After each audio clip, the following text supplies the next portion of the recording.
पिछले वीडियो में हमने देखा इंडियन काउंसिल एक्ट 1861 के बारे में। 1861 का जो एक्ट था उसमें एक प्रोविजन था कि इंडियन काउंसिल एक्ट के माध्यम से लेजिस्लेटिव डिवोल्यूशन की बात की गई थी, रिस्टोरिंग लेजिस्लेटिव पावर की बात की गई थी। यानी वे जो है सेंट्रलाइजेशन की प्रक्रिया को रिवर्स कर रहे थे और प्रोविंसेस को लेजिस्लेटिव पावर दे रहे थे। परंतु अब अचानक में क्या आवश्यकता पड़ गई कि फिर से इंडियन काउंसिल एक्ट 1892 का लाना पड़ा। क्या भारतीयों के उद्धार के लिए, भारतीयों के कल्याण के लिए अंग्रेज वाकई प्रतिबद्ध थे? तो ऐसा था नहीं। उन्होंने ये एक्ट लाया क्यों? एक्चुअल में हम जानते हैं 1885 के समय में इंडियन नेशनल कांग्रेस की स्थापना हो चुकी थी। और जो कांग्रेस का स्थापना हुआ था वो एक्चुअल में बहुत सारे समाज सुधार जो व्यक्ति थे, समाज सुधारक थे भारतीय, उन्होंने मिलकर के किया था। एक्चुअल में जितने मेंबर थे वो सब के सब अलग अलग संस्थाओं को चला रहे थे और सभी लोगों ने मिलकर के एक इंडियन नेशनल कांग्रेस 1885 में बनाया। तो उनकी जो है बहुत बड़ी डिमांड ये थी कि जो भी भारतीयों के हित में रिफॉर्म करने हैं उसमें सबसे पहला रिफॉर्म जो लिया जाना चाहिए वो काउंसिल में ही होना चाहिए। वो कहते थे कि काउंसिल में रिफॉर्म ही हर तरह के रिफॉर्म का रूट है, वहीं से उसका पहला चरण शुरू होता है, क्योंकि अगर वहां रिफॉर्म हो जाएगा तो बहुत ही ज्यादा रिफॉर्म की उम्मीद हम कर सकते हैं। इसलिए जो है बहुत जब ज्यादा डिमांड बढ़ गई तो अंग्रेजों ने ला करके उस रिस्पांस में, डिमांड के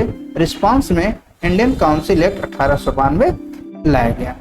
अगर हम देखें इंडियन काउंसिल एक्ट 1892 के प्रोविजन को कि इसमें क्या क्या प्रोविजन थे, वो इंडियंस को किस तरीके से बेनिफिशियल थे, तो उसमें अगर देखें तो जो पहला प्रोविजन था इंडियंस के डिमांड के अकॉर्डिंग था। जैसे रिफॉर्म की बात जो इंडियन समाज सुधारक कर रहे थे वो एक्चुअल में सुधार का मतलब क्या था? उनका कहना था कि जो इंडियंस हैं इनकी संख्या काउंसिल में बढ़ाई जाए। हाँ, इंडियंस जो होते थे नॉन ऑफिशियल मेंबर के तौर पर उनके नॉमिनेशन होती थी, तो इस काउंसिल के द्वारा नॉन ऑफिशियल मेंबर के तौर पर भारतीयों की संख्या को बढ़ाया गया और यह दोनों ही स्तर पर बढ़ाया गया, यानी सेंट्रल लेजिस्लेटिव और प्रोविंशियल लेजिस्लेटिव काउंसिल दोनों ही जगह पर इस संख्या को बढ़ाया गया। लेकिन अंग्रेजों ने एक चालाकी दिखाया कि उन्होंने जो ऑफिशियल मेजोरिटी थी उसको मेंटेन रखा। यानी अगर कभी आवश्यकता पड़े, कोई विशेष स्पेसिफिक बिल आ जाए जिसे पास कराना हो तो उन्हें कोई समस्या ना आए। आगे हम देखेंगे 1920 के बाद एक स्थिति आ गई थी कि इंडियंस की संख्या इतनी ज्यादा हो गई थी काउंसिल में कि कई बार ऐसा हुआ जब बिल पेश हुआ लेकिन वो पास नहीं हो सका, क्योंकि वहां पर इंडियंस ने नेगेट कर दिया था। तो इस चीज से बचने के लिए उन्होंने क्या किया, ऑफिशियल मेजोरिटी को मेंटेन रखा और सेंट्रल और प्रोविंशियल दोनों ही लेवल पर नॉन ऑफिशियल मेंबर की संख्या को बढ़ा दिया। साथ ही साथ उन्होंने जो लेजिस्लेटिव काउंसिल था उसके फंक्शन को भी बढ़ा दिया, उसके कार्य क्षेत्र को भी बढ़ा दिया और इंडियंस को कुछ पावर भी दिए गए। जैसा कि उन्होंने पहली बार बजट पर डिस्कस करने की पावर इंडियंस को दिया। यानी उन्होंने क्या किया, पहली बार फाइनेंशियल मैटर पर इंडियंस कोई डिस्कशन कर सकते थे, कोई क्वेश्चन पूछ सकते थे। बजट पर डिस्कस करने की पावर, फाइनेंशियल मैटर पर पावर उन्होंने पहली बार दिया था। साथ ही साथ उन्होंने एग्जीक्यूटिव से क्वेश्चन पूछने का भी अधिकार दे दिया। 1892 से पहले इंडियंस के पास ये राइट नहीं था वो वायसराय से या काउंसिल से कोई क्वेश्चन पूछें, एग्जीक्यूटिव से कोई क्वेश्चन पूछने का अधिकार नहीं था। 1861 के इंडियन काउंसिल एक्ट में बिल्कुल इस प्रोविजन को नहीं रखा गया था। वहां पर कहा गया था कि कोई क्वेश्चन नहीं किया जा सकता है, लेकिन 1892 के एक्ट ने क्वेश्चन रखने की परमिशन दे दिया। आगे हम देखें जो इम्प्रूवमेंट किया गया नॉन ऑफिशियल मेंबर के नॉमिनेशन में, तो उन्होंने कहा कि जो नॉमिनेशन की प्रक्रिया होगी वायसराय डायरेक्ट किसी व्यक्ति को चूज नहीं करेगा। वायसराय या राज्य स्तर पर जो प्रोविंशियल लेजिस्लेटिव काउंसिल होगी वहां पर गवर्नर किसी व्यक्ति को डायरेक्ट उठा करके नॉमिनेट नहीं करेगा, उसके नॉमिनेशन की प्रक्रिया बना गई। यानी एक रिप्रेजेंटेशन का अच्छी तरीके से ढालने की एक पहला स्टेप हम मान सकते हैं। तो उन्होंने कहा कि जो प्रोविंशियल लेजिस्लेटिव काउंसिल है, बंगाल चैम्बर ऑफ कॉमर्स है, ये क्या करेंगे, कुछ व्यक्तियों के नाम को नॉमिनेट करें, रिकमेंड करेंगे, और जो रिकमेंडेशन आएगा यहाँ से उन्हीं पर्सन में से क्या करेगा, वायसराय सेंट्रल लेजिस्लेटिव काउंसिल में नॉन ऑफिशियल मेंबर के तौर पर नॉमिनेट कर देगा। और साथ ही साथ प्रोविंशियल के लिए भी ऐसा ही नियम था कि जो डिस्ट्रिक्ट बोर्ड है, म्यूनिसिपालिटीज है, यूनिवर्सिटी, ट्रेड एसोसिएशन, जमींदार और चैम्बर्स हैं, ये क्या करेंगे, कुछ व्यक्तियों के नाम को रिकमेंड करेंगे। किसको? गवर्नर को। और गवर्नर फिर क्या करेगा, इन्हीं व्यक्तियों में से प्रोविंशियल लेजिस्लेटिव काउंसिल में नॉन ऑफिशियल मेंबर के तौर पर अपॉइंटमेंट यानी नॉमिनेट कर देगा। ये हमारे संविधान में क्या प्रेजेंट टाइम में इसका कोई फीचर देखने को मिलता है? बिल्कुल मिलता है। अगर हम बात करें प्रेजेंट टाइम में, एक सिस्टम है विधान परिषद का। भारत के सिर्फ 6 राज्यों में है ये, लेकिन इसमें एक चीज हमको देखने को मिलता है, जो विधान परिषद के सदस्य चुने जाते हैं वो इनडायरेक्ट इलेक्शन होता है।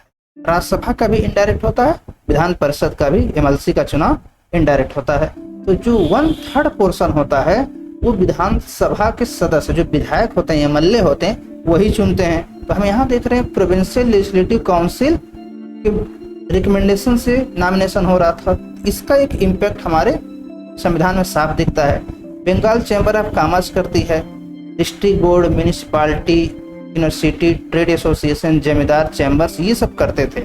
प्रेजेंट टाइम में देखा जाए तो जो म्यूनिसिपालिटीज हैं, लोकल गवर्नमेंट हैं, पंचायतें हैं, यहाँ भी जो एमएलसी का चुनाव होता है, ये मेंबर भी चुनाव में भाग लेते हैं।